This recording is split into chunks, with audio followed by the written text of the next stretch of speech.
নমস্কার বন্ধুরা, প্রতিমার রান্নাঘরে সব বন্ধুদেরকে স্বাগত জানিয়ে শুরু করছি আজকের রেসিপি।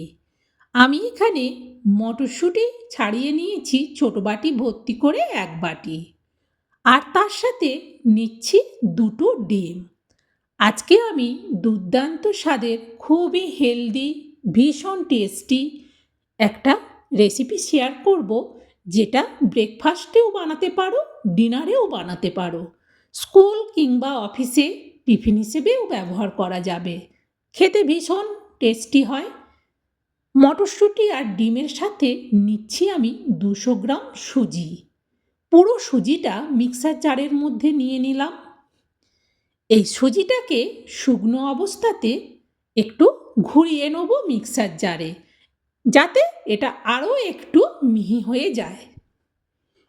দেখো, সুজিটাকে ঘুরিয়ে নিয়ে চলে এলাম। পুরো ময়দার মতো হয়ে একেবারে মিহি হয়ে গেছে। এবার এটাকে একটা আলাদা বাটির মধ্যে ঢেলে রাখলাম। এরপর এই মটরশুঁটি আর ডিম দেওয়াটাকেও মিক্সার জারের মধ্যে পুরোটা ঢেলে নিলাম। একেবারে সবটাই দিয়ে দিলাম। এরপরে ঢাকনাটা বন্ধ করে পেস্ট করে নিলাম। দেখো, সুন্দরভাবে পেস্টটা হয়ে গেছে। এবার এই পেস্টটাকে আবারও বাটির মধ্যে ঢেলে নিলাম। এরপর এই মিক্সার জারে আমি দিয়ে দিচ্ছি একটা বড় সাইজের পেঁয়াজ, ছোট ছোট করে টুকরো করে দিয়ে দিলাম। আর দিয়ে দিচ্ছি একটা টমেটো 4 ভাগ করে দিয়ে দিলাম। দিয়ে দিচ্ছি একটা ছোট্ট সাইজের আলু, আর দিচ্ছি কয়েকটা কাঁচা লঙ্কা। এবারেতে অল্প একটুখানি জল দেব। ঢাকনাটা বন্ধ করে এবার এটাকেও পেস্ট করে নেব। দেখো, সুন্দরভাবে পেস্ট হয়ে গেছে। এই পেস্টটাকেও ওই মটরশুঁটি পেস্টের সাথে বের করে নেব। পুরোটা পরিষ্কার করে বের করার পর অল্প একটু জল দিয়ে মিক্সার জারটাকে ধুয়ে নেব, যাতে একটুও না নষ্ট হয়। জলটা ওর মধ্যে দিয়ে দিচ্ছি। এরপর এতে দিয়ে দিচ্ছি পরিমাণ মতো লবণ, আর দিচ্ছি অল্প একটু চিনি। দিয়ে দিচ্ছি এতে এবার অল্প বেকিং সোডা, আর দিচ্ছি হাফ চামচ লঙ্কার গুঁড়ো। দিয়ে দিচ্ছি হাফ চামচ জিরে গুঁড়ো। এবার ভালো করে আগে এগুলোকে মিশিয়ে নেব, যাতে লঙ্কা গুঁড়ো, জিরে গুঁড়ো সব কিছু যে দিলাম সেটা যেন ভালো করে মিশে যায়। দেখো, ভালো করে বেশ সুন্দর মিশে গেছে। এবার এতে দিয়ে দেবো সুজিটা। পুরো সুজিটা এর মধ্যে দিয়ে দিচ্ছি। আমি এখানে 200 গ্রাম সুজির মাপ নিয়ে করছি। তোমরা তোমাদের ফ্যামিলি মেম্বার অনুযায়ী জিনিসগুলো একটু কম বেশি করে নিও। ভালো করে এবার সুজিটাকে সব কিছুকে একসঙ্গে মিশিয়ে নেব। একটু গাঢ় মনে হচ্ছে, এরকম এতটা গাঢ় রাখবো না।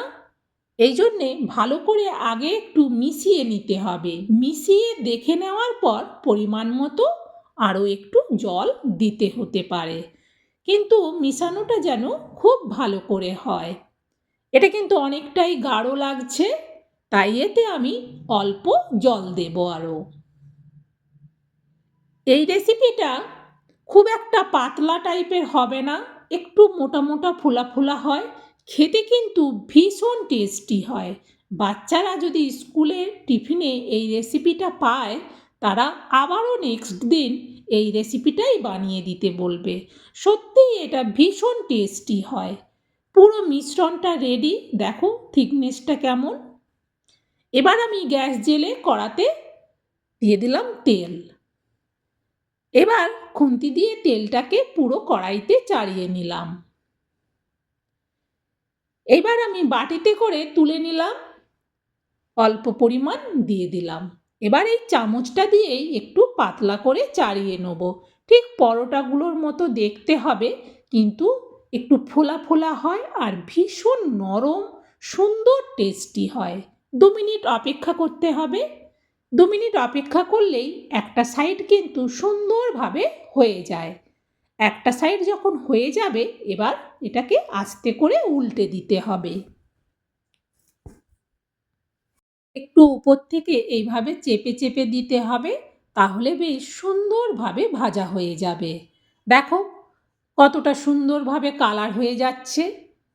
এইরকমভাবে প্রত্যেকটাকেই বানিয়ে নেব। আর একটু ঘন রাখলে কিন্তু এইভাবে বেশ সুন্দর পরোটার মতো হয়ে যাবে সবগুলো।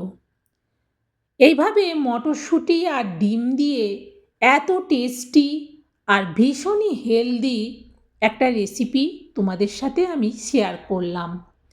বন্ধুরা, আমার এই রেসিপিটা তোমাদের কেমন লাগলো সেটা অবশ্যই কমেন্টে জানিও। আর ভালো লাগলে একটা লাইক দিতে ভুলো না। আর রেসিপিটা তোমরাও শেয়ার করে দিও। আর এই রেসিপিটা খাওয়ার জন্যে কোনো তরকারি লাগবে না, শুধু একটু সস নিলে খুবই ভালো, না নিলেও কিন্তু এমনিই খাওয়া যাবে। এইভাবে সুন্দর সুন্দর রেসিপি দেখার জন্যে আমার চ্যানেলটাকে সাবস্ক্রাইব করে দিও। আবারও মজার মজার সব হেলদি টেস্টি ঘরোয়া রেসিপি নিয়ে তোমাদের কাছে চলে আসব। বন্ধুরা, আজকের মতো বিদায় নেব, কিন্তু তোমাদের ভালোবাসার আশায় আবারও আসব। আজকের মতো বিদায় নিচ্ছি। তোমরা সবাই ভালো থেকো, সুস্থ থেকো।